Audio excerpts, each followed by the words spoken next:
کہ کہتے ہیں ساری تعریفیں اس اللہ کے لیے ہیں جس نے ہمیں اکثر مخلوقات پر فضیلت دی. وقال الحمد للہ الذی فضلنا علی کثیر من عبادہ المؤمنین. ان پر اللہ نے نعمتوں کا ذکر کیا کہ ہم نے داؤد کو بڑی عظمتیں دی تھی. عظمتیں یہ دی تھی کہ ان کے ساتھ پہاڑ مل کے اللہ کی تسبیح کرتے تھے، پرندے ان کے لیے خلا میں کھڑے ہو جاتے ان کی تسبیح سنتے تھے. اللہ فرماتے ہیں ہم نے ان کے لیے لوہے کو نرم کر دیا تھا، ہم نے تانبا ان کے لیے پگھلا دیا تھا. یہ نعمتوں کا ذکر سورہ سبا میں ہے. وَأَلَنَّا لَهُ الْحَدِيدَ أَنِ اعْمَلْ سَابِغَاتٍ وَقَدِّرْ فِي السَّرْدِ وَاعْمَلُوا صَالِحًا إِنِّي بِمَا تَعْمَلُونَ بَصِيرٌ. پھر داؤد علیہ السلام وہ کڑیاں جولتے اور وہ زینے بنا لیتے تھے تھوڑے وقت میں. آج کل آپ کو پتا بڑی اعلیٰ قسم کی مشینیں آئے تو ان میں وہ ڈائیاں بن بن کے جلدی بن جاتا ہے. تو اللہ نے یہ سارا سسٹم معجزانہ طور پہ داؤد علیہ السلام کو ایسے ہی دے دیا تھا. آج سمجھنے کے لیے مثال ہے. پھر سلیمان علیہ السلام کا ذکر کہ ہم نے ہوائیں ان کے تابع کر دی تھی، جنات کو ان کے تابع کر دیا تھا. یہ نعمتیں ذکر کرنے کے بعد پھر اللہ فرماتے ہیں اے آل داؤد اللہ کا شکر ادا کرو. اللہ اکبر. وقلیل من عبادی الشکور. تھوڑے بندے ہیں اللہ فرماتے ہیں جو شکر گزار ہوتے ہیں. ناشکری کے بڑے اسباب ہوتے ہیں نا، انسان کا اپنا رویہ بھی اس کو ناشکرا بناتا ہے. مثلا ہر وقت اپنے سے بڑوں کو ہی دیکھتا رہے، جبکہ آپ نے فرمایا اپنے سے نچلے کو دیکھے. بڑے کو دیکھے گا تو اپنی نعمتوں کو حقیر سمجھے گا، شکر کا وہ عنصر ہی پیدا نہیں ہونا. جب اپنے سے نچلے کو دیکھے گا پھر شکر کا عنصر پیدا ہوگا. تو جو اسباب ناشکری کے بنتے ہیں اللہ کے پیارے نبی صلی اللہ علیہ وسلم نے ان سے روک دیا ہے، ہمیں منع کر دیا ہے. تو یہ ہر وقت مادیت میں جو آگے ہیں ان کو ہی بندہ اپنا آئیڈیل رکھے، سوچتا رہے اور باتیں ہی ان کی کرے. ہر وقت سوچ ہی ہو تو ظاہر ہے پھر ناشکری کی طرف انسان جا سکتا ہے. اسی طرح اللہ کے شکر گزاری کے لیے یہ بھی تعلیمات دی گئی کہ لوگوں میں سے بھی اگر کوئی بھلائی کرے، احسان کرے، انعام کرے تو اس کا بھی شکر ادا کرنا. یہ اللہ تعالیٰ کے شکر کی طرف لے کے جاتا. احساس ہونا کہ یہ نیکی ہے. جب چھوٹی چھوٹی نیکیاں کا احساس ہوگا، تربیت ہے، تو پھر اللہ کی جو احسانات ہیں ان کا بھی احساس ہو جائے گا. اسی لیے آپ نے فرمایا من لم یشکر الناس لم یشکر اللہ. جو لوگوں کا شکریہ ادا نہیں کرتا وہ اللہ کا شکر ادا نہیں کرتا. یہ اسی لیے ہے کہ یہ تربیت ہے، ٹریننگ ہے. اور ویسے بھی جو کوئی بھلائی کرے نا، بعض دفعہ کو جو بندہ شکریہ ادا کرتا ہے اس کو بڑی سے تسلی ہوتی ہے. کوئی دعا ہی دے دے اسے دعا چاہیے ہوتی ہے. کوئی ایسا معاملہ، انسان ہے نا، اس کی نیچر ہے. اور اگر وہ بڑا کچھ یہ کی کیتا جائے تو ذمہ داری سی نا. تو اس طرح کی باتیں یا اور کوئی بڑی بات نہیں ہے. تو اس طرح کی دل آزاری والی باتیں. تو اس لیے اللہ کے پیارے نبی صلی اللہ علیہ وسلم نے ان سے روکا ہے کہ جو اگر لوگوں کا شکریہ ادا نہیں کرتا وہ اللہ کا شکر ادا نہیں کرتا. اور انسان جو ہے وہ اکیلا کچھ بھی نہیں، تعاون کے ساتھ معاملات چلتے ہیں. یہ سوشل اینیمل ہے. کوئی بھی کام ہے وہ اکیلا انسان نہیں کر سکتا. اس کا سسٹم ہی اللہ نے ایسے بنایا. جو بھی آپ دیکھ لیں بڑے کارنامے ہوتے ہیں وہ ایک اجتماعی شکل میں ہوتے ہیں، انفرادیت میں تو نہیں وہ آتے. مل کر جو ہے نا بڑی اچیومنٹس حاصل ہوتی. تو بہرحال پیارے نبی صلی اللہ علیہ وسلم نے وہ چیزیں سکھائیں جو ہمیں شکر گزار بنائیں. ایک تو یہ ہے کہ چھوٹی سے چھوٹی نعمت بھی ملے، کھانا، پھر بھی الحمدللہ کہے، اس سے بھی شکر کی عادت پڑے گی. اپنے سے نچلے کو دیکھے، اس سے بھی انسان کو شکر کی عادت پڑے کہ مجھے اللہ نے یہ نعمتیں دی ہیں، اس کے پاس نہیں ہے. پھر اسی طرح لوگوں کا شکریہ ادا کرے.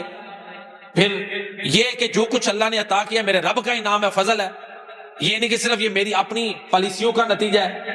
جب انسان اپنی تعریفیں شروع کر دے گا لا محالہ نتیجہ تکبر ہے. شکر گزار بندہ متکبر نہیں ہوتا، پھر اس میں تکبر آنا ہی نہیں.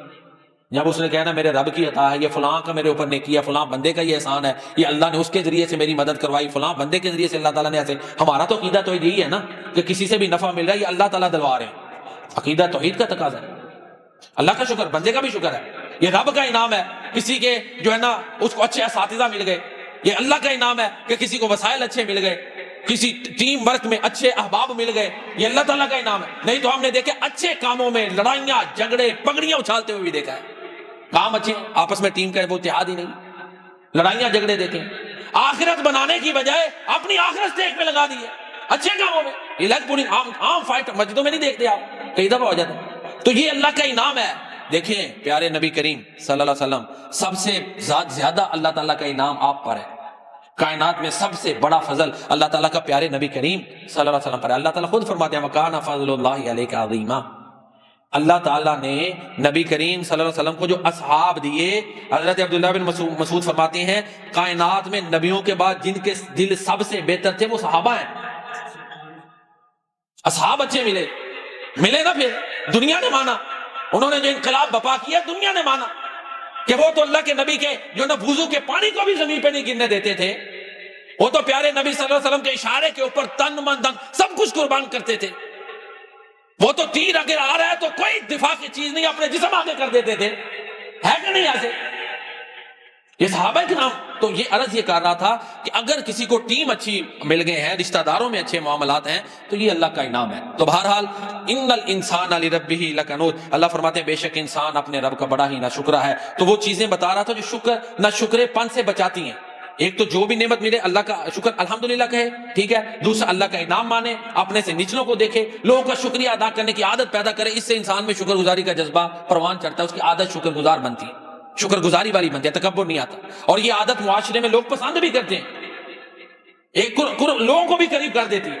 پھر اللہ فرماتے ہیں وَإِنَّهُ عَلَىٰ ذَلِكَ لَشَهِيدٌ، انسان اس پر خود گواہ ہے. اپنی غلطیاں ہو نا تو خود ہی بندہ نہیں کہتا یار یہ میرے اندر یہ کوتاہی تھی، مجھے اس کی سزا مل رہی. اللہ فرماتے ہیں انسان خود گواہ ہے. وَإِنَّهُ عَلَىٰ ذَلِكَ لَشَهِيدٌ. بعض دفعہ ہمیں کسی چیز کا مشکل کا سامنا کرنا پڑتا ہے تو ہم خود ہی مان رہے ہوتے ہیں کہ ہاں ہمارے عمل تو اس سے بھی زیادہ گئے گزرے، اتنی سزا بھی اللہ کا انعام ہے کہ کم ہے. مانتے ہیں لوگ جو ہمارے حالات ہیں، جس طرح کہ ہمارے ہاں افراتفری ہے اور بددیانتی رچ بچ گئی ہوئی ہے اپنے حقوق سے بڑھ کے. یہ کل ہی ایک بندہ مجھ سے مسئلہ پوچھ رہا تھا اور حقیقت بھی تھی کہ جی ہمارے ہاں جو ہے نا وہ جو لینے والے لوگ ہیں نا وہ دیکھتے ہی نہیں کہ ان کا حق کتنا بنتا ہے. ان حالات میں زکوٰۃ کا کیا کریں؟ مثال کے طور پہ رمضان میں ایک بندے کو پتا ہے اس کی مہینے کی ضرورت ایک تھیلا ہے، وہ 5 تھیلے اکٹھے کر لیتا ہے. ایسے ہوتا ہے کہیں کر رہے ہیں پروفیشنل. تو آپ بتائیں ان حالات میں زکوٰۃ کیا دینے، کیا کرنا ہے؟ ہم نے تو اپنی اتنی کوشش کرنی ہے کہ حقدار کو پہنچائیں، باقی وہ ذمہ دار. آپ دیکھ لیں 5 جگہ پہ نام بھائی کئی لوگوں نے لکھوائے، حقداروں کا حق مار رہا ہے. جب شارٹیج ہوتی ہے آپ دیکھیں نا لائنیں لگ جاتی ہیں پیٹرول پر. یہ نہیں کہ میری ضرورت 2 دن کی ہے اور مہینے کا اکٹھا کریں، اگلے کا 1 دن بھی نہ گزرے. ہے کہ نہیں؟ ہماری بحثیت قوم، ہماری یہ تربیت ہی نہیں ہے، ہمارے اندر یہ خامی ہے. تو پھر اس کا خمیازہ قومیں ہی بھگتتی ہیں. تو پھر بھی اللہ کا انعام ہے کہ ہم جس سٹیج پہ کھڑے ہیں، جس طرح کے ہمارے معاملات ہیں، اللہ بڑے ہمارے گناہ معاف کرتے ہیں. تو اللہ فرماتے ہیں کہ انسان خود گواہ ہے اپنی جو ہے نا قسم پرسی پر، اپنے ناشکرے پن پر، اپنی جو اس کی حالت ابتر بنی ہوئی ہے اس پر خود گواہ ہے کہ ہمارے ہی اپنے کیوں کا نتیجہ ہے. سائنس بڑی نعمت ہے، لیکن اب دیکھیں جو تباہیاں ہوتی ہیں جنگوں میں کیا ہو رہا ہے. یہ پھر لڑائی شروع ہو گئی. وہ جو انسان کی فلاح و بہبود پہ سائنس خرچ ہونی چاہیے، آپ دیکھیں دنیا کا ہر ملک جس کا ہاتھ پڑتا ہے وہ اسلحہ اکٹھا کر رہا ہے. زیادہ اسی پہ دفاعی بجٹ آپ تجزیہ کر لیں، جو کہ یہ میرا تو موضوع نہیں، آپ ملکوں کے دفاعی بجٹوں کے اوپر بات کریں. دفاعی بجٹ لڑنے کے لیے، یہ نا اسلحہ بنانے کے لیے.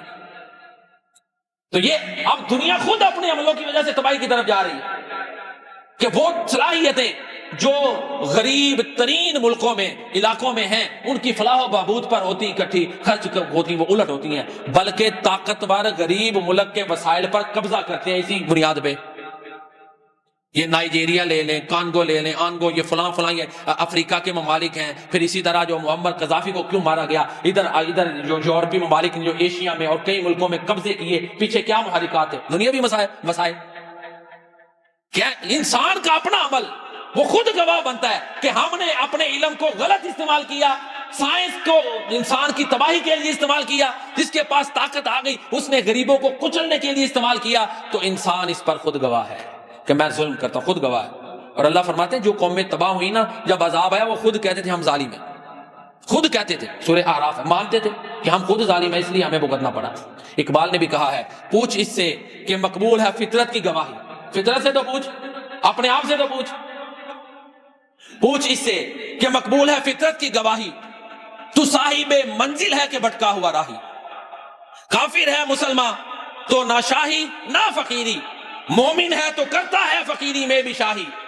کافر ہے تو شمشیر پہ کرتا ہے بھروسہ، مومن ہے تو بے تیغ بھی لڑتا ہے سپاہی. کافر ہے تو ہے تابع تقدیر مسلمان، مومن ہے تو وہ آپ ہے تقدیر الہی. میں نے تو کیا پردہ اسرار کو بھی چاک، دیرینا ہے تیرا مرض کو نگاہی. اللہ اکبر. میں نے پچھلے جمعہ میں بھی کہا تھا کہ اقبال کے ویژن کی ضرورت ہے اتحاد امت کے لیے. ہمارے ہاں کچھ مذہبی حلقوں نے ان کے فالوورز بنے، ہو سکتا ہے کسی کو میری بات کڑوی لگی ہو، لیکن اس پوائنٹ پہ آپ دیکھ لیں انہوں نے اتحاد کو قائم نہیں کیا. تو بہرحال میں اصل موضوع کی طرف آتا ہوں. انسان کا اپنا دل ضمیر بھی اس کو جھنجھوڑتا ہے کہ تو غلط ہے، بڑے معاملات میں. تو اللہ فرماتے ہیں وَإِنَّهُ لِحُبِّ الْخَيْرِ لَشَدِيدٌ. انسان مال کی محبت میں بڑا سخت ہو چکا ہے. مال کو یہاں پہ الخیر